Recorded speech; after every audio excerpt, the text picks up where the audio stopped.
Rooftop garden চ্যানেলে সকলকে স্বাগত। বাড়ির ছাদে আমরা বাগান তৈরি করি একরকম শখের বশেই। শখের বশে হলেও ছাদ বাগানের গাছগুলির একটু যত্ন করলেই কিন্তু আমরা সেখান থেকে টাটকা ফল ও শাকসবজি সংগ্রহ করতে পারি। হ্যাঁ, এখন অনেকে বলতেই পারেন ছাদে বাগান করতে প্রচুর পরিশ্রম করতে হয়, সঙ্গে খরচটাও নেহাত কম হয় না। এর চেয়ে বাজার থেকে কিনে খাওয়াই ভালো নয় কি? আচ্ছা বলুন তো, পরিশ্রম ছাড়া কোন কাজটা হয়?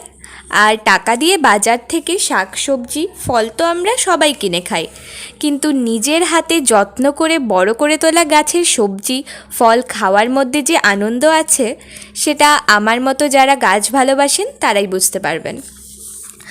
যাই হোক, চাইলেই কিন্তু আমরা রান্নাঘরের ফেলে দেওয়া জিনিস দিয়েই বাগানের পরিচর্যা করতে পারি।